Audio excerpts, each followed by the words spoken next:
হরিহরনগর দারুল উলুম সুবহানিয়া কওমি মাদ্রাসা ও লিল্লা boarding এর উদ্যোগে আয়োজিত 17তম বার্ষিক তাফসীরুল কোরআন মাহফিলের প্রাণপ্রিয় যুবনগরবাসী, আপনারা কেমন আছেন? ভালো আছেন আপনারা? আমাকে ভালোবাসেন কে কে? একটু হাত তোলেন দেখি, বলেন আল্লাহু আকবার। সত্যি ভালোবাসেন? হাত তুলে রাখেন। আচ্ছা দেখি কে কে ভালোবাসেন, একটু সরে আসেন দেখি, একটু সরে সরে আসেন।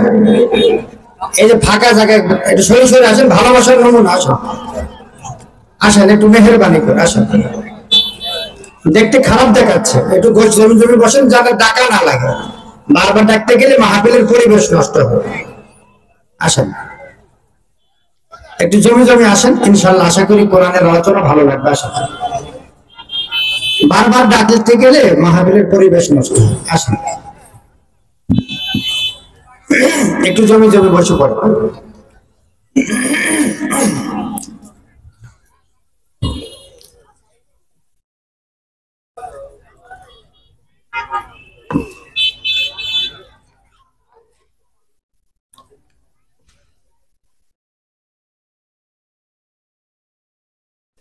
আর এই সাইডে এভাবে দাঁড়িয়ে থাকার দরকার নেই। ছাত্ররা, বিশেষ করে ছাত্ররা দাঁড়িয়ে থাকার দরকার নেই, বসে পড়তে হবে, নয়তো সাইড না যেতে হবে।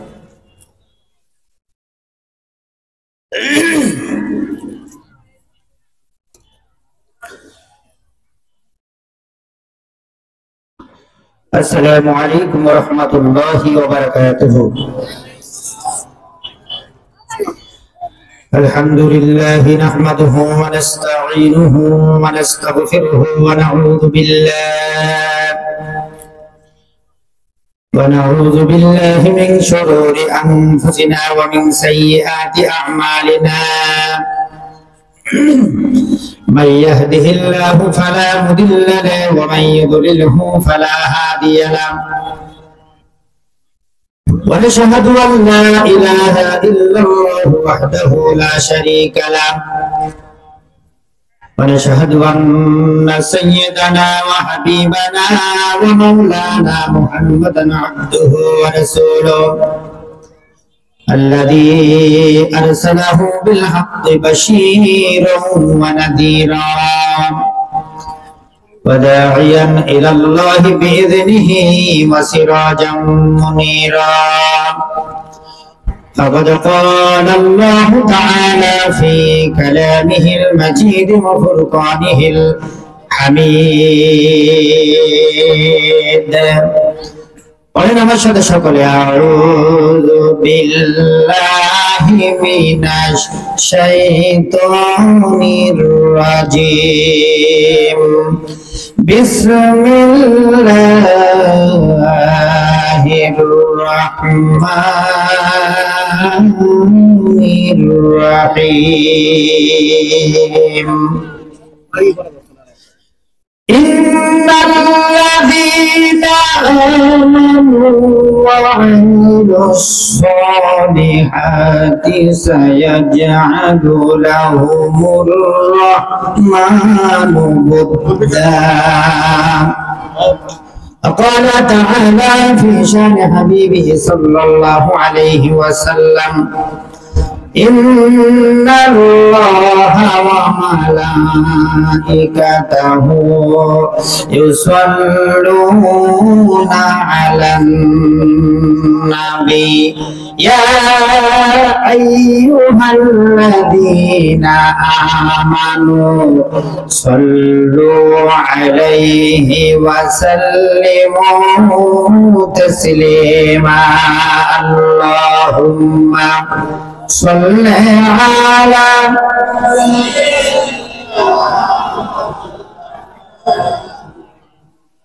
وعلى آل سيدنا মাওলানা মুহাম্মদ। এরকম নয়, আমাদের নবীর মর্যাদা বেশি না কম? জোরে বলতে হবে, বেশি না কম? আমাদের নবী ছোট নবী না বড় নবী? বিশ্ব নবীর সুপারিশ সকলের দরকার আছে না নাই? যাদের আছে তারা মহব্বত ভরে দিল নিয়ে দরুদ পড়েন। আল্লাহুম্মা صل على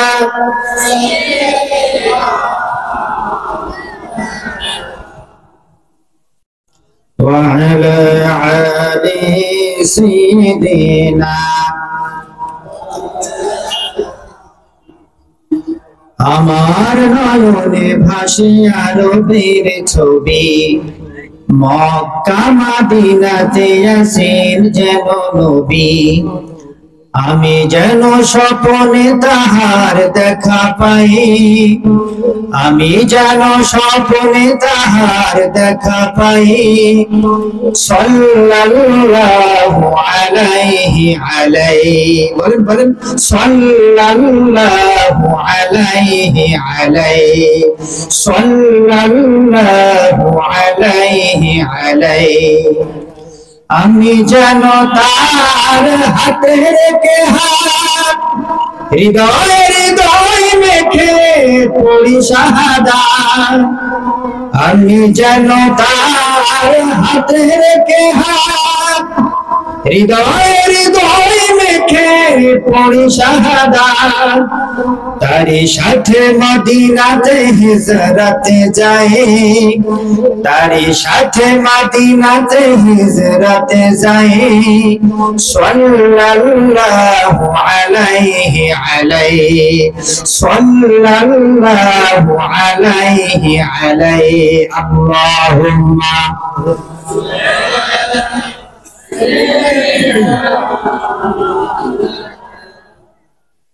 وعلى آل سيدنا مولانا محمد শেষে নবীর উম্মত পেয়ে যাবে জান্নাত শেষে নবীর উম্মত পেয়ে যাবে জান্নাত যদি সুপারিশ করে মোর নবী দো জাহান যদি সুপারিশ করে মোর নবী দো জাহান যত দেখি না বাধা ইবলিস শয়তান আমি গেয়ে যাব নবীর গুণগান আল্লাহুম্মা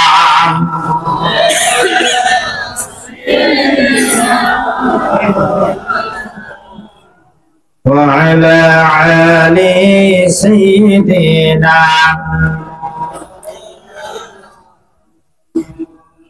একটু জিকির করেন লা ইলাহা ইল্লাল্লাহ জোরে জোরে লা ইলাহা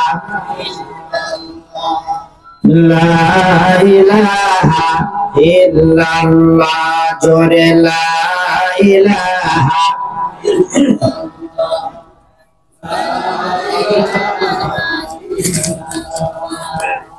লা ইলাহা ইল্লাল্লাহ জোরে লা ইলাহা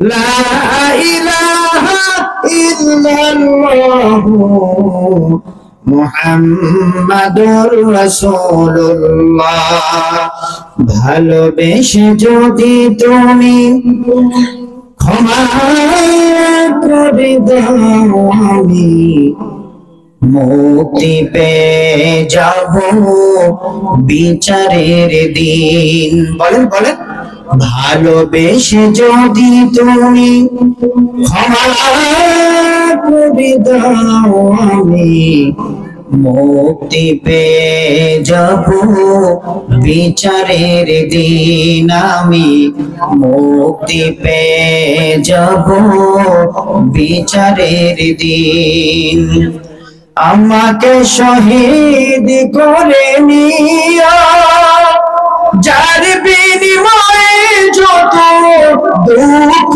ব্যথা দাও দিও কোনদিন চাইব না কোনো কিছুই যদি তোমার পথে হই জীবন বিলীন ভালোবেসে যদি তুমি ক্ষমা করে দাও আমি মুক্তি পেয়ে যাব বিচারের দিন আমি মুক্তি পেয়ে যাব বিচারের দিন আমাকে ক্ষমা করে দিও তোমারই রহমে ভরা সুখময় জান্নাত দিও আমাকে ক্ষমা করে দিও তোমারই রহমে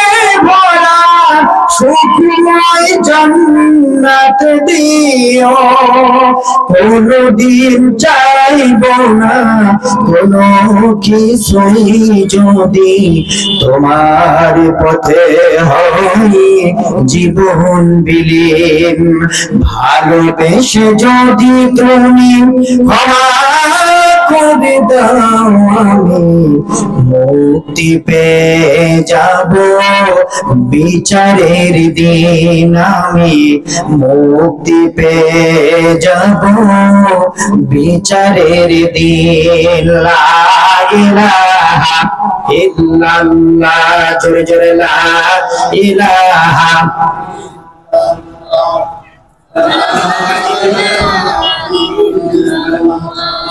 লা ইলাহা ইল্লাল্লাহ জোরে জোরে লা ইলাহা লা ইলাহা ইল্লাল্লাহ মুহাম্মাদুর রাসূলুল্লাহ আল্লাহুম্মা আমিন ربنا ظلمنا أنفسنا وإن لم تغفر لنا وترحمنا لنكونن من الخاسرين ربنا فاغفر لنا ذنوبنا وقنا عذاب النار رب ارحمهما كما ربياني صغيرا وقل رب ارحمهما كما ربياني صغيرا হে বিশাল আকাশের মালিক হে বিশাল জমিনের মালিক হরিহরনগর দারুল উলুম সুবহানিয়া কওমি মাদ্রাসার উদ্যোগে আয়োজিত 17তম বার্ষিক তাফসীরুল কোরআন মাহফিলে হাজার হাজার গুনাহগার বান্দা বান্দীদের নিয়ে আমি গুনাহগার বান্দা তোমার কাছে হাত তুলেছি মেহেরবানি করে আজকের এই মাহফিল তুমি কবুল করে নাও আয় আল্লাহ আমরা যারা হাত তুলেছি আমাদের পিতামাতা আপনজন যারা মাটির নিচে আছে মেহেরবানি করে সকলের জিন্দেগীর গুনাহগুলো maaf করে দাও আয় আল্লাহ বিশেষ করে এই হরিহরনগর গ্রামের মাটির নিচে যত নারী পুরুষ কবরে পড়ে আছে আল্লাহ এই গ্রামের সবচেয়ে বড় লোকটা কবরস্থানে পড়ে আছে এই গ্রামের সবচেয়ে সুন্দরী নারী ওই কবরস্থানে পড়ে আছে এই গ্রামের সবচেয়ে সুন্দর যুবকটা ওখানে শুয়ে আছে আজকে তাদের দেখার কেউ নাই মেহেরবানি করে আজকের এই মাহফিলের ওসিলায় এই গ্রামের সমস্ত কবরবাসীদের জিন্দেগীর গুনাহগুলো maaf করে দাও আল্লাহ কিয়ামত পর্যন্ত তাদের কবরের সাথে একটা জান্নাতের সুড়ঙ্গ তুমি বানিয়ে দাও আয় আল্লাহ এই মাহফিলের আয়োজন যারা করেছেন আর দূর দূরান্ত থেকে শোনার জন্য যারা এসেছেন কিয়ামতের দিন মুসিবতের সময় এই মাহফিল আমাদের সকলের জন্য নাজাতের ওসিলা বানিয়ে দিও আল্লাহ সুবহান রাব্বিকা রাব্বিল ইজ্জাতি আম্মা ইয়াসিফুন ওয়া সালামুন আলাল মুরসালিন ওয়ালহামদুলিল্লাহি রাব্বিল আলামিন কালিমা তাইয়্যিবা লা ইলাহা ইল্লাল্লাহু মুহাম্মাদুর রাসূলুল্লাহ জিকির করেন সুবহানাল্লাহ আলহামদুলিল্লাহ এখানে থাকার দরকার নেই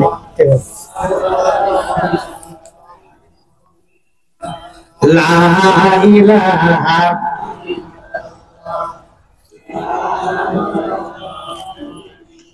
সুবহানাল্লাহ ওয়ালহামদুলিল্লাহ লা ইলাহা ইল্লাল্লাহ সুবহানাল্লাহ ওয়ালহামদুলিল্লাহ লা ইলাহা ইল্লাল্লাহ মুহাম্মাদুর রাসূলুল্লাহ বলেন সাল্লাল্লাহু আলাইহি ওয়াসাল্লাম। মুআজ্জাজ মুহতারাম, হরিহরনগর দারুল উলুম সুবহানিয়া কওমি মাদ্রাসা ও লিল্লাহ বোর্ডিং এর উদ্যোগে আয়োজিত 17তম বার্ষিক তাফসীরুল কোরআন মাহফিলের মুহতারাম সম্মানিত সভাপতি জনাব মোহাম্মদ মঈনউদ্দিন ময়েন, সাবেক চেয়ারম্যান 4 নং সীমান্ত ইউনিয়ন পরিষদ জীবননগর। আল্লাহ তাআলা আজকের মাহফিলের সভাপতিকে কোরআনের জন্য, ইসলামের জন্য আল্লাহ কবুল করুক, জোরে বলেন আমিন। আজকের মাহফিলের প্রধান অতিথি জনাব মাহমুদ হাসান খান বাবু, উপকোষাধ্যক্ষ কেন্দ্রীয় বিএনপি আহ্বায়ক, বাংলাদেশ জাতীয়তাবাদী দল চুয়াডাঙ্গা জেলা বিএনপি। আল্লাহ তাআলা আজকের প্রধান অতিথিকে আমৃত্যু ইসলামের সাথে ইসলামের পথে কবুল করুক, জোরে বলেন আমিন। বিশেষ অতিথিবৃন্দ জনাব মোহাম্মদ আনোয়ার হোসেন খান, জনাব মোহাম্মদ জাকাউল্লাহ মোল্লা, জনাব মোহাম্মদ আখতারুজ্জামান সাহেব, জনাব মাওলানা সাজেদুর রহমান, জনাব মোহাম্মদ কুতুবউদ্দিন একরাম বাবু, জনাব মোহাম্মদ ওসমান গনি। আল্লাহ তাআলা আজকের বিশেষ অতিথিবৃন্দকে ইমানের সাথে আল্লাহ তাআলা যেন সকলকে মৃত্যুর আগ পর্যন্ত ইমানের হালতে বেঁচে থাকার তৌফিক দান করুক, সকলে বলেন আমিন। মঞ্চে উপস্থিত সর্বকালের সর্বযুগের শ্রেষ্ঠ উলামায়ে হক ও বিশিষ্ট ব্যক্তিবর্গ, আমার সামনে উপস্থিত প্রাণপ্রিয় সীমান্ত ইউনিয়নবাসী সকলের প্রতি, বিশেষ করে পর্দার আড়ালে বসে আছেন আমার সম্মানিত মা বোনেরা, সকলের প্রতি আমি আমার নবীর শেখানো সালাম বিনিময় করছি। আসসালামু আলাইকুম ওয়া রাহমাতুল্লাহি ওয়া বারাকাতুহু। সালামের উত্তর দিলে এই এলাকায় গুনাহ হয় নাকি? একটু সালামের উত্তর মহব্বত ভরে দিল দিয়ে দেন। আসসালামু আলাইকুম ওয়া রাহমাতুল্লাহি ওয়া বারাকাতুহু।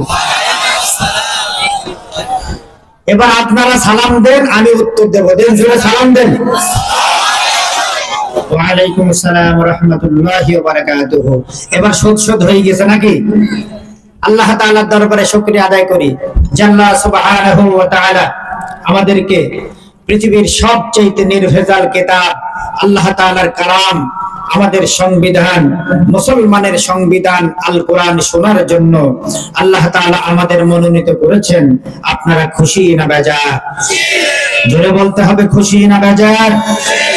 আল্লাহ তাআলার দরবারে শুকরিয়া আদায় করি, সকলেই চিৎকার করে বলি আলহামদুলিল্লাহ। আর একটু আওয়াজ করে বলেন আলহামদুলিল্লাহ। বলেন রব্বানা লাকাল হামদ হামদান কাসীরান তাইয়িবান মুবারাকান ফীহি। দুরূদ ও সালাম পাঠ করে বিশ্ব মানবতার নেতা, যার সুপারিশ ছাড়া একটি মানুষের নাজাতের কোনো ব্যবস্থা হবে না, আমাদের প্রিয় ভাজন নবী, যেই নবী অক্লান্ত পরিশ্রম করে ইসলামকে সুপ্রতিষ্ঠিত করেছেন, বিনিময়ে অসংখ্য সাহাবীর তাজা রক্ত ঝরেছে, হযরত হামজা কলিজা দিয়েছেন, হযরত হুসাইন কাল্লা দিয়েছেন, আল্লাহর নবী জনাবে মুহাম্মদ রাসূলুল্লাহ সাল্লাল্লাহু আলাইহি ওয়াসাল্লাম 27টা যুদ্ধের নেতৃত্ব দিয়েছেন। আমাদের নবী ছিলেন মসজিদের ইমাম, অন্যদিকে ছিলেন মদিনার রাষ্ট্রপতি, আরেকদিকে ছিলেন যুদ্ধের মাঠের সেনা কমান্ডার। সুবহানাল্লাহ বলবেন না? এরকম একজন নেতার উম্মত হতে পেরে খুশি না বেজার?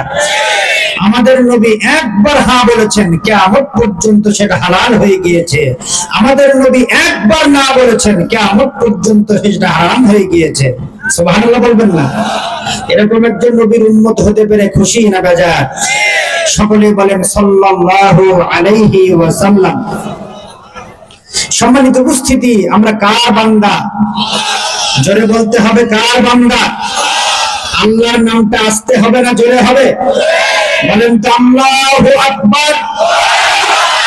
এতদিন তো ভালোভাবে নিঃশ্বাস ছেড়ে স্বাধীন মতো আল্লাহর জমিনে আল্লাহর নামটাও আমরা উচ্চারণ ঠিক মতো করতে পারিনি। ঠিক মতো নিজের আপন ঘরের ভিতরে 5 জন এক জায়গায় আমরা ইমানদার কথা বলতে পারিনি। আস্তে ঠিক না জোরে ঠিক? আল্লাহ তাআলা 5 তারিখে আমাদেরকে মহাবিজয় দান করেছেন, সে আল্লাহর জন্য আমরা পড়ছি আলহামদুলিল্লাহ। বলেন আল্লাহু আকবার। আল্লাহর ক্ষমতা আছে না নাই? সমস্ত ক্ষমতার মালিক কে? বিশ্বাস হয়? এখনো বিশ্বাস হয় না। ক্ষমতার মালিক কে? জোরে বলতে হবে কে? ক্ষমতায় কেউ স্থায়ী হয় না, হোক না সে খালেদা কিংবা হাসিনা, চেয়ারটা চিরকাল থাকে না। মুজিবুর বেশি দিন থাকেনি, জিয়াউর কেউ তো রাখেনি। এরশাদ চলে গেছে পৃথিবী ছেড়ে, কেউ আজ তার কথা কয় না। ক্ষমতায় কেউ স্থায়ী হয় না, হোক না সে খালেদা কিংবা হাসিনা, চেয়ারটা চিরকাল থাকে না। হাসিনা ক্ষমতা ধরে রাখতে আয়না ঘর বানিয়েছিল, জনগণের তারা খেয়ে দাদার দেশে পালিয়ে গেল। ডিবি হারুনের কাছে আর পরিমণিদের দেখা যায় না। ক্ষমতায় কেউ স্থায়ী হয় না, হোক না সে খালেদা কিংবা হাসিনা, চেয়ারটা চিরকাল থাকে না। আস্তে ঠিক না জোরে ঠিক? চেয়ারের মালিক কে? আল্লাহ রাব্বুল আলামিন। সেই আল্লাহর কোরআন থেকে আমরা আলোচনা শুনবো। আল্লাহর ক্ষমতা বেশি না কম? জোরে বলতে হবে বেশি না কম? 5 তারিখের আগে যারা ছিল এখনো কিন্তু তারা আছে, কিন্তু কোরআনের তাদের পাওয়ার শেষ হয়ে গিয়েছে। বলেন কোরআনের পাওয়ার কি কখনো শেষ হয়? জোরে বলতে হবে শেষ হয়? পাওয়ার কখনো ছিল, এখনো আছে, কিয়ামত পর্যন্ত কোরআনের পাওয়ার থাকবে। জোরে বলেন ঠিক কিনা? সম্মানিত উপস্থিতি, আল্লাহ তাআলার ক্ষমতা কত বেশি। বন্ধুগণ আমার, কিছুদিন আগে ইন্দোনেশিয়ায় 189 জন যাত্রী নিয়ে একটা বিমান আকাশের উপরে উড়াল দিল। বিমানটি বেশিক্ষণ আকাশে উড়াতে পারে নাই। বিমানের যিনি পাইলট ছিলেন যাত্রীদের কাছে এসে বললেন, হে যাত্রী ভাই বোনেরা আমার, আমি এই বিমানটি বেশিক্ষণ উড়াতে পারবো না। তাম পৃথিবীর রাডারের সঙ্গে আমার যোগাযোগ বিচ্ছিন্ন হয়ে গিয়েছে। এখন যে যার মতো ভগবানকে ডাকতে থাকো, গডকে ডাকতে থাকো, ঈশ্বরকে ডাকতে থাকো। এখন একমাত্র শুধুমাত্র বাঁচাতে পারে কে? বন্ধুগণ আমার, বিমানটি বেশিক্ষণ আকাশে উড়াতে পারে নাই। মাত্র 8 মিনিট আকাশে ওড়ার পরে 4 টুকরা হয়ে বিমানটি সমুদ্রের ভিতরে আছড়ে পড়েছে। 189 জন যাত্রীর ভিতরে সকলেই মারা গিয়েছে। মাত্র 4 মাসের একটা শিশুকে মহান আল্লাহ রব্বুল আলামিন বাঁচিয়ে দিয়েছে। বাঁচানোর মালিক কে? আল্লাহ কি পারে? জোরে বলেন পারে? মাত্র 4 মাসের একটা শিশুকে বাঁচিয়ে দিয়ে আল্লাহ তাআলা তামাম পৃথিবীর জ্ঞান বিজ্ঞানকে জানাতে চায় ক্ষমতার মালিক আমি আল্লাহ। জোরে বলেন ঠিক কিনা? ক্ষমতার মালিক কে? আসুন সে আল্লাহর কোরআন থেকে আমরা আলোচনা শুনবো। রাজি আছেন? মন খারাপ হবে? কষ্ট হবে? কোরআনের কথা শুনে মন খারাপ করলে হবে? যদি কোরআন পক্ষে যায় মানা লাগবে না লাগবে না? কোরআন যদি বিপক্ষে যায় মানা লাগবে না লাগবে না? জোরে বলেন লাগবে না লাগবে না? কোরআনের কথা কোন বক্তার ইচ্ছা মতো হবে না, কমিটির ইচ্ছা মতো হবে না, কোন নেতার ইচ্ছা মতো হবে না, প্রধানমন্ত্রীর মতো হবে না, রাষ্ট্রপতির মতো হবে না, আমেরিকার প্রেসিডেন্ট জো বাইডেনের মতো হবে না। কোরআনের আলোচনা হবে কোরআনের মতো করে। তাহলে কোন সমস্যা আছে? আমার সাথে সকলে পড়েন, আউযু বিল্লাহি মিনাশ শাইতানির রাজীম, বিসমিল্লাহির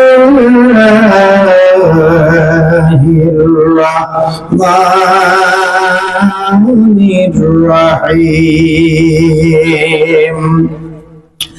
الله ولي الذين آمنوا يخرجهم من الظلمات إلى النور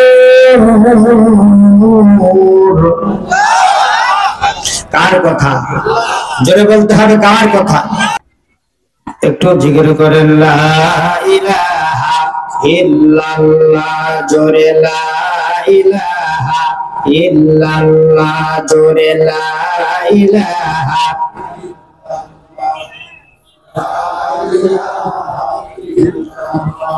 ওয়া ইলাহা ইল্লাল্লাহ মুহাম্মাদুর রাসূলুল্লাহ গো কামলিওয়ালা তুমি মদিনাওয়ালা বলেন বলেন গো কামলিওয়ালা তুমি মদিনাওয়ালা গো কামলিওয়ালা তুমি মদিনাওয়ালা তোমারই জন্যে জগৎ উজালা কামলিওয়ালা তুমি মদিনাওয়ালা ওগো কামলিওয়ালা তুমি মদিনাওয়ালা তুমি প্রাণের নবী তুমি জানের ছবি তুমি প্রাণের নবী তুমি ধ্যানের ছবি স্বপ্নে দেখা দাও নূরেওয়ালা কামলিওয়ালা তুমি মদিনাওয়ালা ওগো কামলিওয়ালা তুমি মদিনাওয়ালা তোমারই জন্যে জগৎ উজালা কামলিওয়ালা তুমি মদিনাওয়ালা ওগো কামলিওয়ালা তুমি মদিনাওয়ালা লা ইলাহা ইল্লাল্লাহ জোরে জোরে লা ইলাহা লা ইলাহা ইল্লাল্লাহ মুহাম্মাদুর রাসূলুল্লাহ বলেন সাল্লাল্লাহু বন্ধুগণ আমার আমি কোরআনুল কারীম থেকে একটু আয়াত তেলাওয়াত করেছি বলেন তো কোরআন কার বাণী কার ভাষা কার বয়ান আল্লাহর কথার ভিতরে কোনো ভেজাল আছে দুনিয়ার নেতা নেত্রীর কথার ভিতরে ভেজাল আছে না নাই আমরা নির্ভেজাল কিতাব থেকে আলোচনা শুনবো নির্ভেজাল কিতাব থেকে আলোচনা বুঝবো নির্ভেজাল কিতাব থেকে আলোচনা আমল করব নির্ভেজাল কিতাব থেকে ব্যক্তি সমাজ রাষ্ট্র গড়বো জোরে বলেন ঠিক কিনা সম্মানিত উপস্থিতি কোরআনের গুরুত্ব আল্লাহর কাছে বেশি না কম আমাদের কাছে বেশি না কম না আমাদের কাছে কোরআনের গুরুত্ব বেশি বন্ধুগণ আমার ভালো করে মনে রাখবেন একজন মেম্বার যত বড় তার কথাগুলো তত বড় একজন চেয়ারম্যান যত বড় তার কথাগুলো তত বড় একজন এমপি যত বড় তার কথাগুলো তত বড় একজন প্রধানমন্ত্রী যত বড় তার কথাগুলো তত বড় तमाम পৃথিবীর সবচেয়ে ক্ষমতাধর রাষ্ট্র আমেরিকার প্রেসিডেন্ট জো বাইডেন যত বড় তার কথাগুলো তত বড় আপনারা বলেন তো तमाम পৃথিবীর নেতাদের চাইতে আমার আল্লাহ বড় না ছোট আল্লাহর কথার গুরুত্ব বেশি না কম কিন্তু দুর্ভাগ্যজনক হলো সত্য কথা আমরা দুনিয়াতে নেতা নেত্রীর কথার গুরুত্ব যতটা দেই আল্লাহ রাব্বুল আলামিনের কথার গুরুত্ব তত দেই না আল্লাহর কথার গুরুত্ব যদি আমাদের কাছে থাকতো বাংলাদেশে কালেমার পতাকা উঠতে দেরি হতো না সবাই বলে বাংলাদেশে নাকি 90% মুসলমান আমি এই কথার সাথে একমত হতে পারি না বাংলাদেশে 90% যদি মুসলমান হতো মুসলমানদের চেহারা কি এরকম হওয়ার কথা ছিল নাকি জোরে বলেন ঠিক কিনা বাংলাদেশে আমার দৃষ্টিতে 90% মুনাফিক মার্কা মুসলমান জোরে বলেন ঠিক কিনা 90% মুসলমান হলে সংসদ চলতো আল্লাহর কোরআন দিয়ে জোরে বলেন ঠিক কিনা কিন্তু মুনাফিক মার্কা মুসলমান সব আল্লাহ পাক যে আমাদের কোন জায়গায় দেবে, ইন্নাল মুনাফিকিনা ফিদ দারকিল আসফালি মিনান নার, মুনাফিকদের ঠিকানা হবে জাহান্নামের সবচাইতে নিচে। জোরে বলেন ঠিক কিনা? সম্মানিত উপস্থিতি, আজকে আমরা আলোচনা শুনবো। আজকে আমার আলোচনার বিষয় মুমিনের 4 পুরস্কার। জোরে বলেন, মুমিনের কয় পুরস্কার? আমরা মুমিন হতে চাই না? চাই না? বন্ধুগণ আমার 1 নাম্বার, ইমানদারের 4টি পুরস্কারের কথা আজকে আপনাদের বলি। 1 নাম্বার পুরস্কার, আল্লাহ রাব্বুল আলামিন বলেন সূরা বাকারা 257 নম্বর আয়াত, আল্লাহ পাক বলেন আল্লাহু ওয়ালিয়ুল্লাযীনা আমানু ইখরিজুহুম মিনাল যুলুমাতি ইলান নূর। আল্লাহ রাব্বুল আলামিন বলেন মুমিনের 1 নাম্বার পুরস্কার, মুমিনের 4টি পুরস্কারের আলোচনা আমি আজকে করব আপনাদের মাঝে। 1 নাম্বার পুরস্কার মুমিনের, আল্লাহ রাব্বুল আলামিন বললেন যারা দুনিয়াতে ঈমানদার হবে, মুমিন হবে, 1 নাম্বার পুরস্কার আমি আল্লাহ নিজেই ঈমানদারের বন্ধু হয়ে যাব। জোরে বলেন সুবহানাল্লাহ। তাহলে 1 নম্বর মুমিনের পুরস্কার, আল্লাহ নিজেই আমাদের বন্ধু হবে। সুবহানাল্লাহ বলবেন না? জোরে বলেন সুবহানাল্লাহ। আল্লাহ যদি বন্ধু হয় আমাদের কোনো আপত্তি আছে নাকি? জোরে বলেন আছে? সম্মানিত উপস্থিতি, আল্লাহ যদি আমাদের বন্ধু হয়, ঈমানদার মুমিনদের কোনো আপত্তি থাকার কথা না। বন্ধু, এখন যুব সমাজ বন্ধু প্রিয়, বলবেন হুজুর আমার বন্ধু আমাকে কাল রাতে গোল্ডিং শিকার দিয়েছে, ইয়াবা দেয়, গাঁজা দেয়, মদ দেয়, ফেন্সিডিল দেয়, আল্লাহ আমাদের কি দিয়েছে? প্রশ্ন আসে না? আসে। বন্ধুরা বলে আমার বন্ধু গতকালকে আমাদেরকে গোল্ডিং শিকার দেয়, বিড়ি দেয়, মদ দেয়, গাঁজা দেয়, মেয়ে মানুষের মোবাইল নাম্বার দেয়, মেয়ে মানুষের ফেসবুক আইডি নাম্বার দেয়। আল্লাহ আমাদের কি দিয়েছে? বন্ধুগণ আমার, আল্লাহ রাব্বুল আলামিনের জবাবে বলেছেন হুয়াল্লাযী জাআলা লাকুমুস সামআ ওয়াল আবসারা ওয়াল আফইদাতা।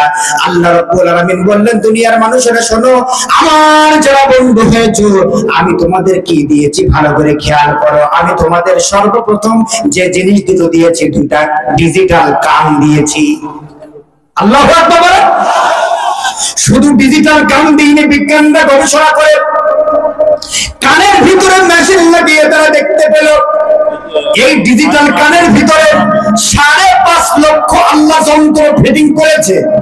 এই 5.5 লক্ষ শুধু যন্ত্র নয়, ডিভাইডেড আলাদা শোনার সাউন্ডের ব্যবস্থা আল্লাহ করে দিয়েছে। কোনটা মার ডাক, কোনটা বাবার ডাক, কোনটা বোনের ডাক, কোনটা মেয়ের ডাক, কোনটা পাখির ডাক, কোনটা কুত্তার ডাক, আল্লাহ রাব্বুল আলামিন আলাদা আলাদা ডিভাইডেড কানের ভিতরে শোনার ব্যবস্থা আল্লাহ রাব্বুল আলামিন করে দিয়েছে।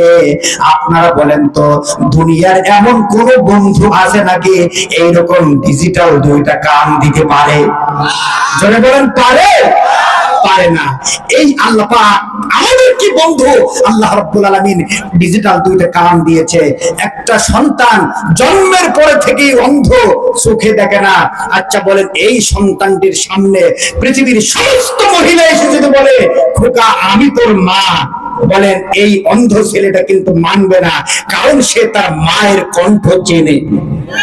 আস্তে ঠিক না? জোরে ঠিক। মায়ের কণ্ঠ চেনে। এই জন্য পৃথিবীর সমস্ত মা যদি এই অন্ধ মহিলারা যদি এসে বলে এই অন্ধ ছেলেটার সামনে আমি তোমার মা, সে কিন্তু মানতে চাবে না। কারণ কি? তার কানের ভিতরে তার মায়ের কণ্ঠের ডাক সে চেনে। সুবহানাল্লাহ বলবেন না? আচ্ছা বলেন এরকম বন্ধু কি আছে? বন্ধুগণ আমার, বলবেন হুজুর আল্লাহ আর কি দিয়েছে? আল্লাহ রাব্বুল আলামিন আমাদের যে 2টা চক্ষু দান করেছেন, চোখের ভিতরে 2 কোটি লেন্স আল্লাহ রাব্বুল আলামিন দিয়েছেন। আল্লাহু আকবার। বিজ্ঞান বলছে এক একটি লেন্সের দাম সবচেয়ে নিম্ন পর্যায়ের দাম 4 থেকে 8,000 পর্যন্ত হয়। ডাক্তারকে প্রশ্ন করা হয়েছে, ডাক্তার সাহেব এই আল্লাহর দেয়া নিয়ামত 2 কোটি যে লেন্স আল্লাহ রাব্বুল আলামিন দিয়েছে, এই লেন্স কি দুনিয়ায় পাওয়া যায় নাকি? ডাক্তার বলছে হুজুর আল্লাহ যে নিয়ামত চোখের ভিতরে লেন্স দিয়েছে, দুনিয়ার কোন ডাক্তার টাকা দিয়ে এই লেন্স কিনতে পাওয়া যাবে না। জোরে বলেন সুবহানাল্লাহ। বন্ধুগণ আমার, আল্লাহ রাব্বুল আলামিন কত ভালো মানের বন্ধু, তারপরে কি দিয়েছেন ভালো করে খেয়াল করেন। আমার আপনার নাক দিয়েছে একটা, মাথা দিয়েছে। এই যে মাথা, প্রত্যেকের একটা করে মাথা আছে, এই মাথার ভিতরে 1.5 কেজি মগজ আল্লাহ দান করেছে। আল্লাহু আকবার। 1.5 কেজি মগজ। এই মগজটা দেখতে দেখবেন অনেকে চর্বির মতো। কিসের মতো? চর্বির মতো। ডাক্তার মেশিন বসিয়ে গবেষণা করে তারা দেখতে পেয়েছে আসলে এটা 1 ফোঁটাও চর্বি মগজের ভিতরে নেই। বলা হলো তাই এটা কি? মগজ। 1.5 কেজি মগজ। এটা আসলে কি? ডাক্তার বলল, বিজ্ঞানীরা বলল, এটা হচ্ছে মগজ নয়, এটা হচ্ছে ইলেকট্রিক তার। জোরে বলেন আল্লাহু আকবার। ডাক্তারকে প্রশ্ন করা হলো, বিজ্ঞান গবেষণা করে দেখতে পেল এই ইলেকট্রনিক সূক্ষ্ম তারগুলো কতটুকু তার আছে। বিজ্ঞান গবেষণা করে দেখেছে তাম পৃথিবীটা এই মাথার 1.5 কেজি তার দিয়ে সারা পৃথিবী 3 বার ঘেরাও করা যাবে। জোরে বলেন আল্লাহু আকবার। সারা পৃথিবী এই মাথার তার দিয়ে 3 বার ঘেরাও করা সম্ভব এই তার দিয়ে। আর এই 1.5 কেজি তারের ভিতরে তাম পৃথিবী যে ঘেরা যায় 3 বার, এর ভিতর থেকে যদি 1 ইঞ্চি তার কেটে দেওয়া যায়, তার কিন্তু জায়গা হবে পাবনা মেন্টাল হসপিটালে। জোরে বলেন ঠিক কিনা? তাহলে পারে তাম পৃথিবী ঘেরার মতো তোমার আমার মাথায় বুদ্ধির যে তার আল্লাহ রাব্বুল আলামিন দান করলেন, এই তার দিয়ে ইসলাম প্রতিষ্ঠিত করার চিন্তা তোমার আসে না, বরঞ্চ এই মাথা দিয়ে তোমার ইসলাম ধ্বংসের চিন্তা আসে। আসতে ঠিক না? ধরে ঠিক। এই চিন্তা যদি আসে, বুঝতে হবে ওটা মানুষের মাথা নয়, ওটা ফিরআউনের মাথা। ধরে বলেন ঠিক না?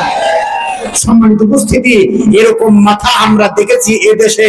ডিজিটাল আপনার লেডি ফিরাউনের মাথাটা দেখেছি বাংলাদেশে বসে থাকতো আর দিল্লির মাথা দিয়ে কাজ করতো। জোরে বলেন ঠিক কিনা? এরকম লেডি ফিরাউন আছে না নাই? জোরে বলেন আছে না নাই? লেডি ফিরাউন কিন্তু এখন আর আমাদের দেশে নাই, এখন দিল্লিতে কি বসে আছে। আসতে ঠিক না? ধরে ঠিক। মাঝে মাঝে কিন্তু সে শখ করে ঢুকি পড়ার চিন্তা ভাবনা তার ভিতরে আছে। আচ্ছা বলেন, স্বাধীনতা পাওয়ার চেয়ে স্বাধীনতা রক্ষা করা কিন্তু অনেক কঠিন, ঠিক কিনা বলেন? একজন ভিক্ষুক মহিলা, সে সারাদিন ভিক্ষা করে সে বাড়িতে এসে কিন্তু দরজা খুলে ঘুমায়। তার মনে কোনো চিন্তা নেই, কারণ তার ঘরে তাকে প্রশ্ন করা হয়, ও মহিলা তুমি দরজা খুলে ঘুমাচ্ছ, ব্যাপারটা কি? বলছে আমার তো ঘরে কিছু নেই, আমার চিন্তা কিসের? তার ঘরে সম্পদ নেই, সে দরজা খুলে ঘুমায়। পক্ষান্তর একজন কোটিপতি, যার ঘরে কোটি টাকার সম্পদ আছে, সে কিন্তু বাড়ির কর্মচারীকে বলে, এই দরজা দেওয়া হয়েছে তো? বললো স্যার দরজা দিয়েছি। বারবার জিজ্ঞাসা করে, শোয়ার পরে স্ত্রীকে বলে, আগো দরজা দেওয়া হয়েছে তো? বলছে হ্যাঁ দিয়েছি। তুমি চিন্তা করো না তো? দিয়েছি। তারপরেও ঘুম আসে না, রাতে আবার নিজে উঠে গিয়ে দেখে দরজা ঠিক মতো দিয়ে আছে কিনা। কারণ কি? তার মনে চিন্তা আছে, তার ঘরে কোটি টাকার সম্পদ আছে। জোরে বলেন ঠিক কিনা?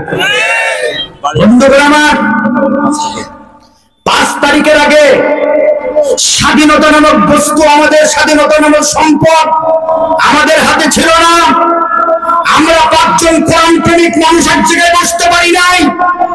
আমরা কোরআনে হাদিসের হক করে বলতে পারি নাই। আমরা স্বাধীন মতো রাস্তাঘাটে চলতে পারি নাই। এই জন্য 5 তারিখের পরে আমাদের হাতে যে স্বাধীনতা নামক সম্পদ আমরা পেয়েছি, এই স্বাধীনতাকে আমাদের রক্ষা করতে হবে। বাংলাদেশ জাতীয়তাবাদী শক্তি ও ইসলামী আন্দোলনের কর্মীদেরকে প্রতিটি ইঞ্চি ইঞ্চি জমি পাহারা দিতে হবে। আর কোন স্বৈরাচারকে চাপ করে দেশে ঢুকে পড়তে না পারে। ঠিক কিনা? পাহারা দেওয়া লাগবে না? লাগবে না? পাহারা দেওয়া জোহার করে আল্লাহ কবুল করুন। যারা বলেন আমিন। সম্মানিত উপস্থিতি, বলছিলাম আমাদের শ্রেষ্ঠ বন্ধুর নাম কি? জোরে বলেন, জোরে বলতে হবে। বন্ধুগণ আমার, আল্লাহ রাব্বুল আলামিন শুধু মাথার মগজ দেয়নি, আল্লাহ তাআলা নাক দিয়েছে। নাকের 1 ইঞ্চি উপরে বিজ্ঞান গবেষণা করে একটা মেশিন বসিয়ে তারা দেখতে পেয়েছে নাকের 1 ইঞ্চি উপরে এখানে একটা 5.5 লক্ষ একটা মেশিন বসানো আছে, গন্ধ যন্ত্র বসানো আছে।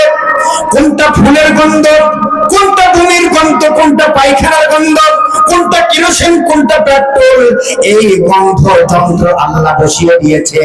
সবচাইতে আশ্চর্যের ব্যাপার হলো নাকের নিচে মুখের ভিতরে আল্লাহ একটা করে প্রতিটি মানুষের জিহ্বা দান করেছে।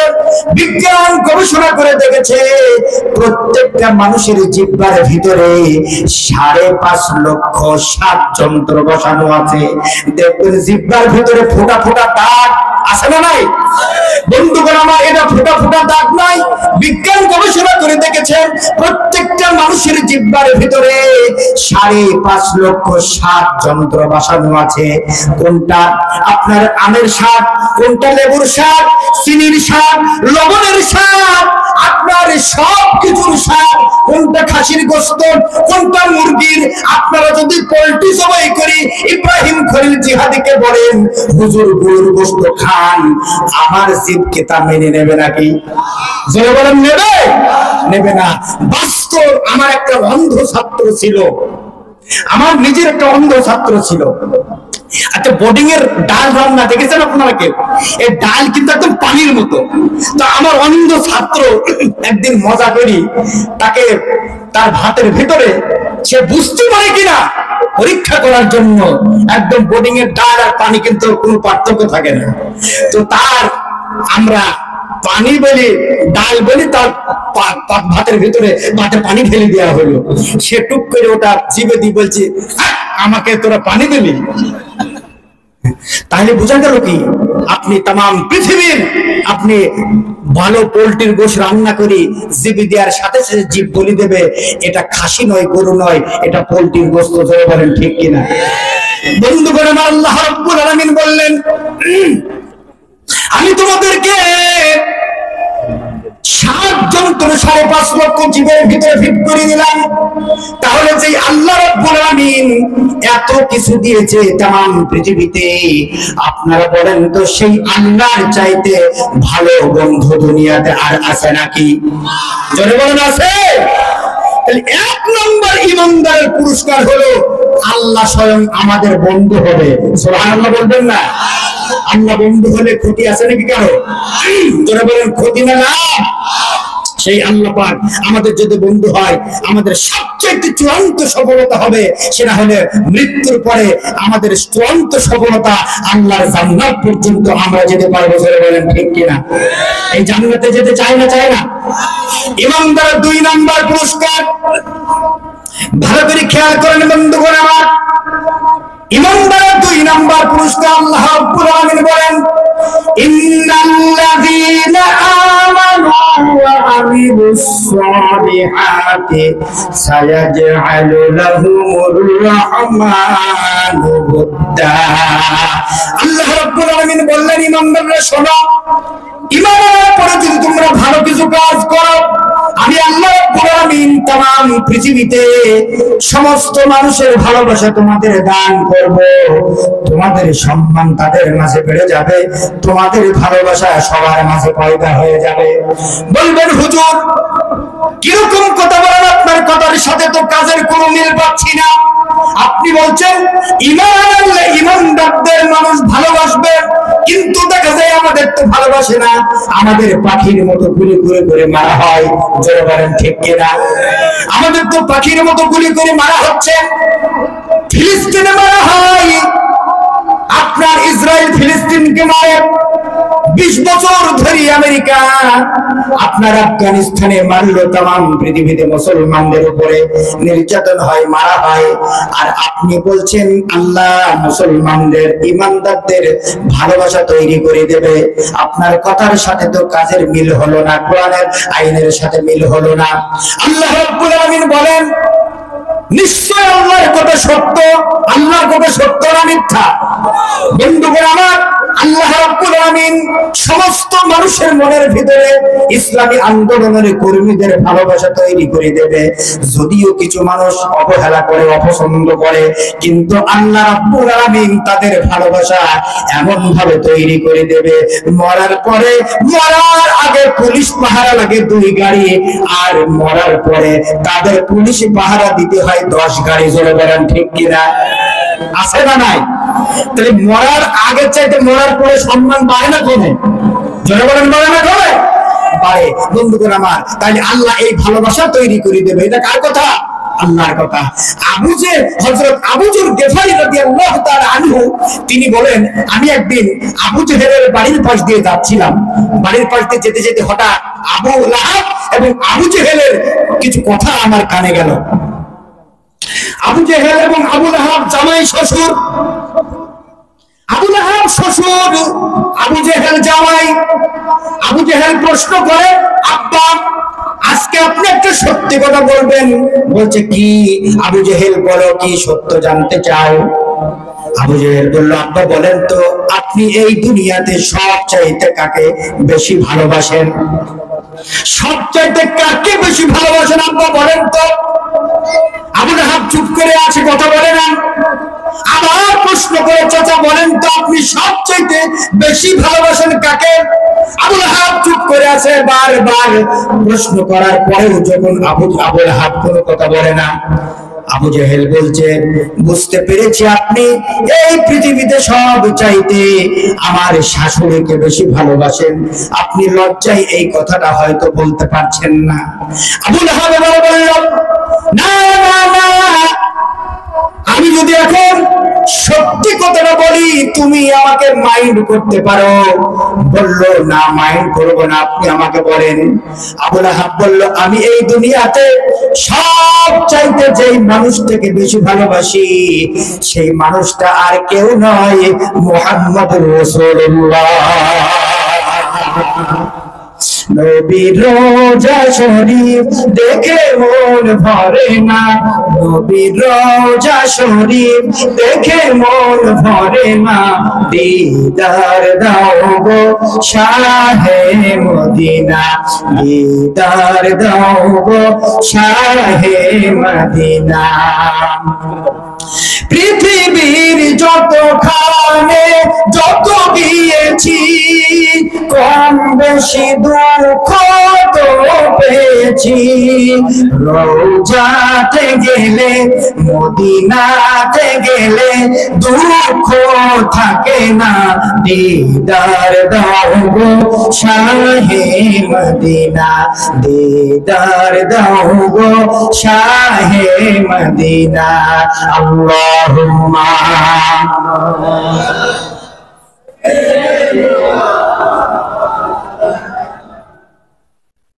وعلى آل سيدنا مولانا محمد اللهم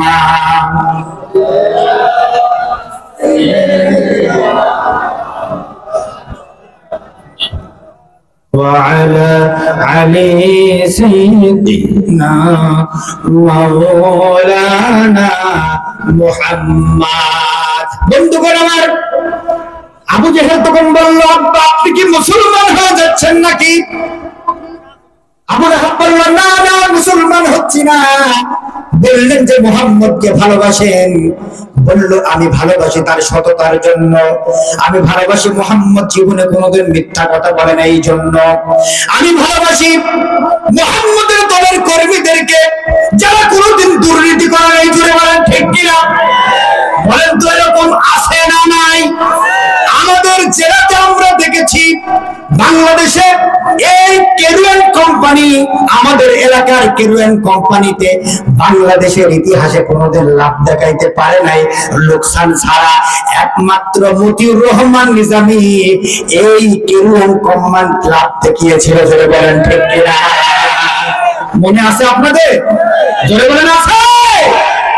এক টাকার খোসা গম তো দূরের কথা, গমের খোসাও দুর্নীতি করে ধরে বলেন ঠিক কিনা?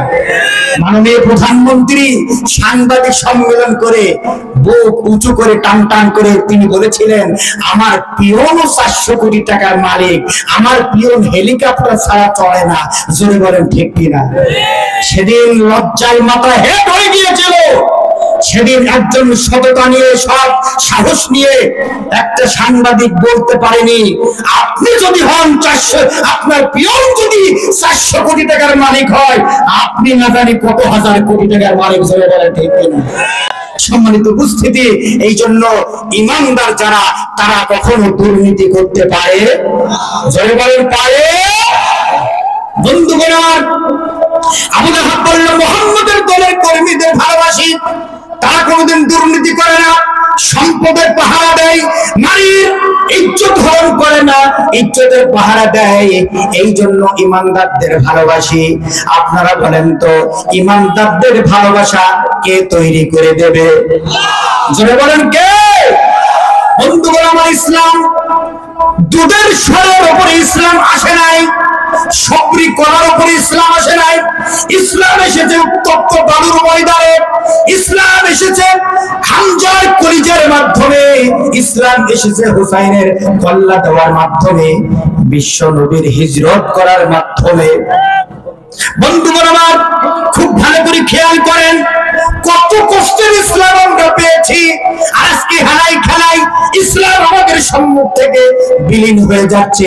কত কষ্টের ইসলাম। ছোট্ট করে বলি, আমার আপনার নবী এরকম মানবতার নবীকে শেষ পর্যন্ত তারা বলল, মুহাম্মদ যদি বেঁচে থাকে তাকে থামানো যাবে না, শেষ পর্যন্ত মুহাম্মদকে দুনিয়ার থেকে বিদায় করতে হবে। এই রকম পরিকল্পনা তারা তো গ্রহণ করলো। দারওয়ান নদুয়ার বৈঠকে শেষ পর্যন্ত চূড়ান্ত সিদ্ধান্ত নিল, মুহাম্মদকে দুনিয়ার থেকে বিদায় করে দিতে হবে, আজকে রাতেই শেষ করে দিতে হবে। আল্লাহ রাব্বুল আলামিন ঘোষণা দিয়ে জিবরাইলকে দিয়ে জানিয়ে দিলেন, আমার বন্ধুকে বলে দাও তাকে হত্যা করার ষড়যন্ত্র হচ্ছে, সে যেন রাতের ভিতরে হিজরত করে তার মাতৃভূমি ছেড়ে দিয়ে মদিনায় চলে যায়। আমার মুসলমান ভাইরা, বাবাজিরা, মা বোনেরা, রাতের গভীরে আমার নবী ঘর থেকে বের হয়ে পড়লেন। চোখের পানি ছেড়ে দিয়ে তিনি চিন্তা করলেন আকাশের দিকে, কাবা ঘরের কাছে গিয়ে আকাশের দিকে তাকিয়ে বললেন, হে আকাশের মিটি মিটি তারা, তোকে আর কোনোদিন দেখবো না, তুই আমাকে আর কোনোদিন দেখতে পাবি না। বিশ্ব নবী মক্কার মাটিকে বললেন, হে মাটি, তোর কাছে আমি আর কোনোদিন তোর বুকের উপরে হাঁটবো না, তুই আমাকে আর দেখতে পাবি না। কাবা ঘরে হেলাম দিয়ে কাবা ঘরটা হাত দিয়ে ইশারা করে বলে, হে কাবা, তোর কাছে কত স্মৃতি আমার, আমি আর তোকে দেখতে পাবো না, মদিনায় গিয়ে আমি সব পাবো, এ কাবা তোকে আর কখনোই পাবো না। বিশ্বনবী চোখের পানি ছেড়ে দিয়ে মনে মনে চিন্তা করলেন, শেষবারের মতো 2 রাকাত নামাজ কাবা ঘরের ভিতরে পড়বো। গিয়ে দেখি কাবা ঘরের তালা ঝোলানো আছে। নবীজি জানতেন চাবি কার কাছে থাকে, উসমানের কাছে চাবি থাকে। বিশ্ব নবী গভীর রজনীতে উসমানের দরজায় গিয়ে আঘাত করলেন। উসমানের স্ত্রী বলল, দেখো তো মনে হয় কেউ মনে হয় বিপদে পড়েছে, এত রাতে তোমার দরজায় আসার কথা নয়। দরজা খুললো, দরজা খুলে দেখে আর কেউ নাই, জনাবে মুহাম্মদুর রাসূলুল্লাহ তার দরজার সামনে দাঁড়িয়ে রয়েছে। উসমান বলল, মুহাম্মদ, এখনো তুমি যাও নাই, জলদি করে পালিয়ে যাও, কাফেররা জানতে পারলে তোমাকে হত্যা করে ফেলবে, জলদি করে চলে যাও। আল্লাহর নবী উসমানকে বললেন, ভাই উসমান, আমি আর থাকবো না, আল্লাহর আদেশ হয়ে গিয়েছে, আমি চলে যাব। তবে আমি তোমার কাছে অনুরোধ করি, আমাকে শেষবারের মতো কাবা ঘরের চাবিটা দাও, আমি 2 রাকাত নামাজ পড়ে আল্লাহর কাছে চলে যাব, আমি চলে যাব মদিনায়, 2 রাকাত নামাজ পড়ার সুযোগ দাও। উসমান বলল, বিরক্ত করো না, তোমাকে চাবি দেবো, যাবে না, চলে যাও, তোমাকে কিন্তু মেরে ফেলবে, তুমি থেকো না। আল্লাহর নবী বললেন, উসমান, আমি শেষবারের মতো আমি আমার মাওলাকে 2 পা সেজদা দিতে চাই। এই গভীর রাতে আমি জানবো, তুমি জানবা, তোমার চাকরি যাবে না, কেউ জানবে না, আমি এই কথা কাউকে বলবো না, চাবিটা মেহেরবানি করে দাও। উসমান বারবার বিরক্ত বোধ করেছে, মোহাম্মদ বিরক্ত করো না, চলে যাও। হযরত উসমান চোখের পানি ছেড়ে দিয়ে আল্লাহ নবী উসমানকে বারবার অনুরোধ করে, কিন্তু চাবি দেয় না।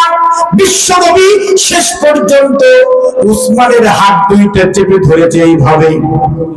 আল্লাহর নবী বললেন, উসমান, এইরকম করে জিন্দেগিতে কোনদিন কারো কাছে আমি হাত পাতি নাই, তুমি আমাকে চাবিটা দাও, আমি শেষবারের মতো 2 রাকাত নামাজ পড়ে চলে যাব। আল্লাহর নবীর কথায় ক্ষিপ্ত হলো উসমান, বিশ্ব নবীর কাছ থেকে হাতটা জোর করে বের করে নিয়ে, আমার আপনার নবী ক্ষুধার্ত নবী, 2 দিন না খাওয়া নবীকে এমন ভাবে গলায় ধাক্কা মেরেছে, বিশ্ব নবী জমিনের ভিতরে ঠিকরে পড়ে গিয়েছে। বন্ধুগণ আমার, বিশ্ব নবী চুলার ভিতরে গড়াগড়ি খায়, মরুভূমিতে গড়াগড়ি খায়, নবীর চুলে ধোঁয়া লেগে গেল, পানি লেগে গেল, নবী কষ্ট পেলেন, আঘাত পেলেন। বিশ্ব নবী উঠে বললেন, উসমান, কাকে তুমি আঘাত করেছো জানো না? আমি নবী যদি চাইতাম টোটাল মক্কা নগরীটা স্বর্ণ হয়ে যেত। জোরে বলেন সুবহানাল্লাহ। রহমতে আলম নূরে মুজাসসাম, সাহাবীরা আতর বানাই ওই নবীজির ঘাম। রহমতে আলম নূরে মুজাসসাম, সাহাবীরা আতর বানাই ওই নবীজির ঘাম।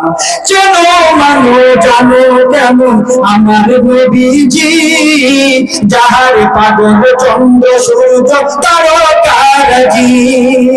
আরো শুনবানি সুন্দর কাহিনী, জান্নাতের রুমে রুমে লেখা নবীর নাম।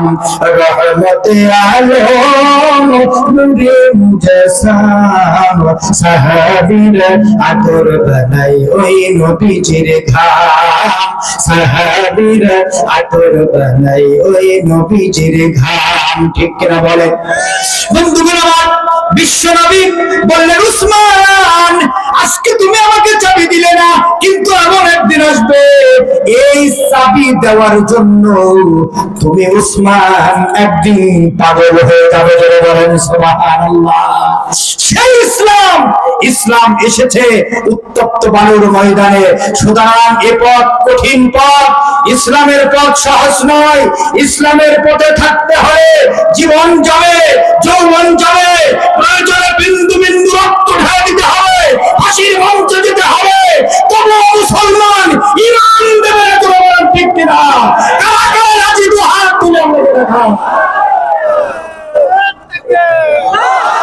আল্লাহু আকবার। আল্লাহুম্মা সাল্লি আলা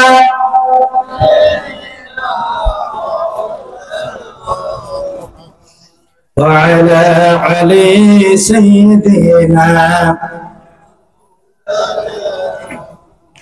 বন্ধুগণ আমার, তাহলে বলছিলাম ইমানদারের মুমিনের 4 পুরস্কারের আলোচনা। 2 নম্বর আলোচনা করছিলাম ইমানদারদের আল্লাহ রাব্বুল আলামিন আবু জেহেল আবু লাহাবকে বলল, তাহলে পরে আপনি মুহাম্মদকে এত ভালোবাসেন, তাহলে তাকে মারতে চান কেন, তাকে হত্যা করতে চান কেন? আবু লাহাব বলল, তাকে মারতে চাই, হত্যা করতে চাই এই কারণে, কারণ মুহাম্মদ সত্যবাদী ইমানদার মানুষ। মুহাম্মদের হাতে যদি একবার ক্ষমতা চলে যায়, তাম পৃথিবীর মানুষ তার হাত থেকে আর ক্ষমতা নিতে পারবে না। আসতে ঠিক না? জোরে ঠিক।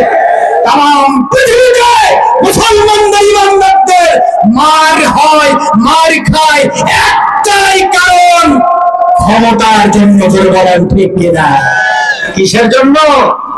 ক্ষমতার জন্য। তারা জানে যে এরা যদি একবার ক্ষমতায় চলে যায়, তাদের হাত থেকে ক্ষমতা নেওয়া সম্ভব হবে। এই হচ্ছে তাদের অপরাধ।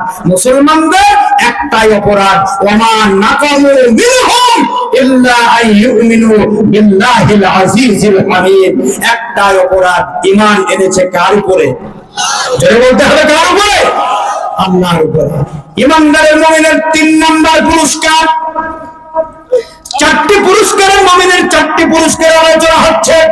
3 নাম্বার পুরস্কার আল্লাহ তাআলা বলেন, মান আমিলা সালিহান মিন যাকারিন আও উনসা ওয়া হুয়া মুমিনুন ফালানুহইয়ান্নাহু হায়াতান তাইয়্যিবা। আল্লাহ রাব্বুল আলামিন বলেন, যারা ঈমানদার ভালো ভালো কাজ করবে, আমলে সালেহ করবে, আমি আল্লাহ রাব্বুল আলামিন যারা মুমিন হবে তাদের আমি একটা পবিত্র হায়াত দান করব, তাদের একটা পবিত্র জীবন আমি আল্লাহ দান করব। জোরে বলেন সুবহানাল্লাহ। বলবেন হুজুর, হায়াত আবার পবিত্র হয় কিভাবে?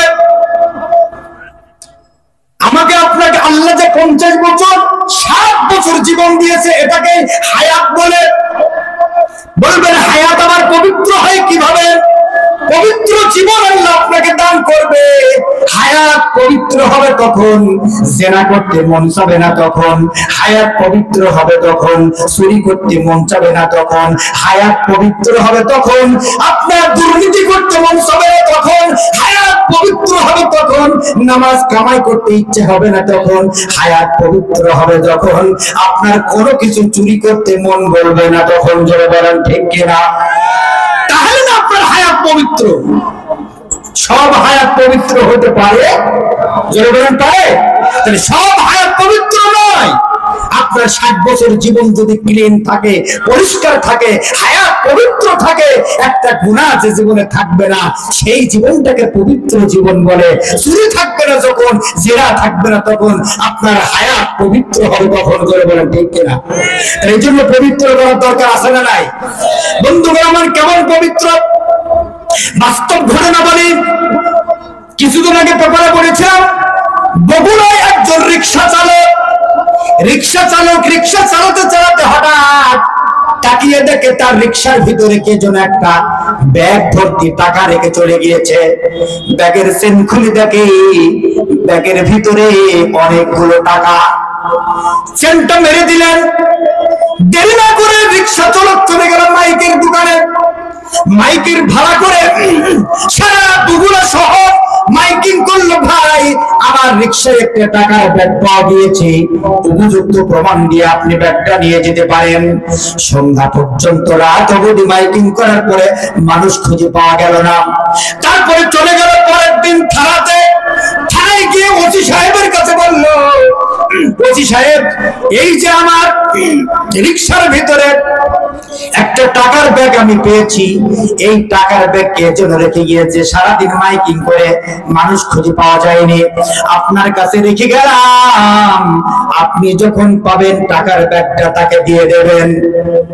ওসি সাহেব আবার বলল, ভাই আপনি তো টাকার জন্য রিকশা চালান, এই টাকাগুলো তো আপনি রেখে দিলেই পারতেন, দিয়ে দেওয়ার দরকার কি? আপনি যেহেতু কষ্ট করে সারাদিন কয় টাকা ইনকাম হয় আপনার, এই টাকাগুলো যদি আপনি বাড়ি চলে যান আপনার তো উপকার হবে, বাড়ি গাড়ি হয়ে যাবে। রিকশা চালক চোখের পানি ছেড়ে দিয়ে বললেন, ওসি সাহেব বলেন কি, আমি এই টাকা নিয়ে আমার জীবন অপবিত্র করতে চাই না, আমি এই টাকা আমার দরকার নাই। আমি যখন সেন্টটা খুলেছিলাম অনেকগুলো টাকা দিয়ে আমারও মন চেয়েছিল, কিন্তু আমি আমার জীবনের দিকে তাকিয়ে দেখলাম আমি আজ 20টা বছর যাবত তাহাজ্জুদের নামাজ ছাড়ি নাই। 20 বছর তাহাজ্জুদের নামাজ পড়ি, আমি তাহাজ্জুদের নামাজ পড়ি 20টা বছর। আমি এই টাকাগুলো নিয়ে আমার পবিত্র জীবন আমি নষ্ট করতে চাই না। এই জন্য আমার ভাইরা বাবাজিরা ভালো ভালো কাজ করতে হবে। আজকে আমরা 5 ওয়াক্ত নামাজই পড়ি না, তাহাজ্জুদের নামাজ তো দূরে থাক, জোরে বলেন ঠিক কিনা? এরকম আছে না নাই? সম্মানিত উপস্থিতি, এই জন্য হায়াত পবিত্র দান করবে কে? ইমানদারের, মুমিনের 3 নম্বর পুরস্কার, আল্লাহ আপনাকে অবশ্যই পবিত্র একটা হায়াত দান করবে। আমল সালেহ করতে হবে। এই দেখেন, আমরা এখানে ওয়াজ শুনতে এসেছি, মাদ্রাসায় কোরআনের আলোচনা শুনতে এসেছি। এই মাদ্রাসায় যিনি পরিচালক মাওলানা মুফতি মুজাফফর হোসেন, তার মাদ্রাসায় ঢুকে দেখলাম মাদ্রাসার কি সুন্দর পরিবেশ আপনাদের সহযোগী হিসেবে তৈরি করেছে। এটা কোরআনের মাদ্রাসা। জোরে বলেন কিসের মাদ্রাসা? জোরে বলেন কিসের? এই কোরআনের মাদ্রাসা। এই কোরআন যে আমরা শুনতে এসেছি, কোরআনকে যারা সম্মান করবে, ইজ্জত করবে, আল্লাহ তাদের ইজ্জত বাড়াবে না কমাবে? জোরে বলতে হবে, বাড়াবে না কমাবে? একটা বাস্তব ঘটনা ভারতের আপনাদের বলি। একটা মদখোর যুবক, মদ খায়, এলাকায় প্রসিদ্ধ মদখোর যুবক নামে। এই মদখোর যুবক প্রতিদিন মদ খায়। রাতে একদিন মদ খাওয়ার জন্য, নেশাগ্রস্ত করার জন্য বাপ মার কাছ থেকে জোর করে টাকা নিয়ে রাতে বেরিয়ে পড়লো রাস্তায়। বের হয়ে হঠাৎ অন্ধকার একটা বাচ্চা ছেলের কান্নার আওয়াজ এই মদখোর যুবকের কানে আসলো। মদখোর যুবক চিন্তা করলো, এত রাতে বাচ্চা ছেলে কাঁদে কি? তিনি কি করলেন, নামলেন, ঘরের ভিতরে গেলেন, গিয়ে দেখে একটা ছোট্ট বাচ্চা ছেলে, 10 বছরের মাদ্রাসার ছাত্র, সামনে কোরআন শরীফ রেহেল আছে, পাশে একটা হারিকেন, চোখের পানি ছেড়ে দিয়ে চিৎকার করে করে কাঁদছে। মদখোর যুবক বলল, বাচ্চা তুমি কাঁদছো কেন, কি হয়েছে?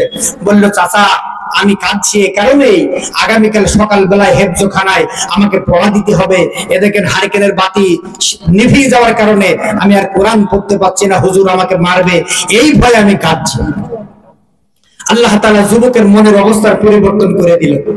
মদখোর যুবক চিন্তা করলো, আরে জীবনে মদ খেয়ে কত টাকা উড়িয়ে দিলাম, আর আজকে এই ছেলেটা আল্লাহর কোরআন পড়বে, অথচ টাকা নেই। পকেটের মদ খাওয়ার টাকাগুলো সব ওই ছেলেটার হাতে দিল, বলল, খোকা এই নাও টাকা, আমি মদ খাওয়ার জন্য বের হয়েছিলাম, নাও আজ থেকে এই রাতে তওবা করলাম, আমি আর জিন্দেগিতে কোনোদিন মদ খাবো না। বলেন সুবহানাল্লাহ।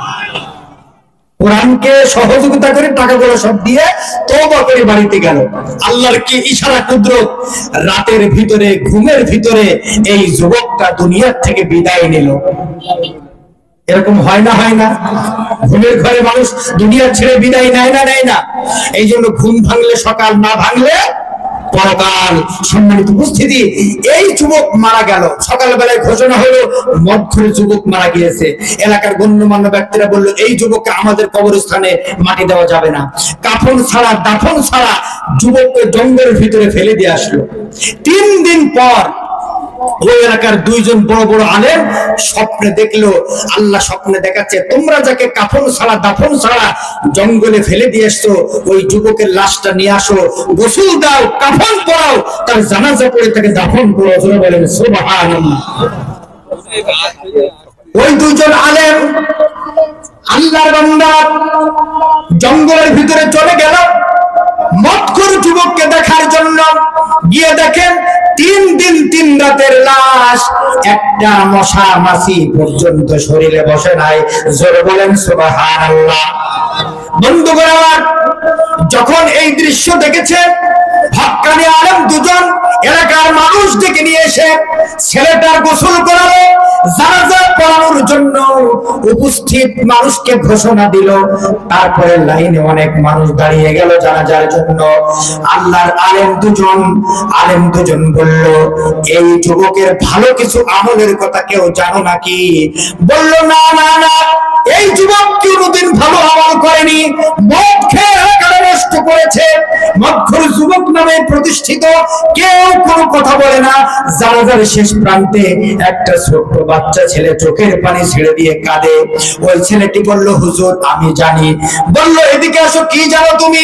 বলছে, আজ থেকে 3 দিন আগে রাতের বেলা এই যুবক আমার কাছে গিয়েছিল, আমি কোরআন পড়ার জন্য হারিকেনের তেল ছিল না, বাতিটা নিভে যাওয়ার পরে, নিভে যাওয়ার কারণে এই যুবক মদ খাওয়ার টাকাগুলো সব সব আমাকে দিয়ে দিল। আর ওই দিন রাতে আল্লাহর কাছে তওবা করে বাড়িতে ফিরেছে। আমার জানা মতে আল্লাহর কাছে যুবক তওবা করেছে। আলেম দুজন বলল, আমাদের বুঝতে বাকি নেই এই যুবকের এই তওবাটা আল্লাহর কোরআনকে সাহায্য করার কারণে আল্লাহ তাআলা তার উপরে এত খুশি হয়েছে।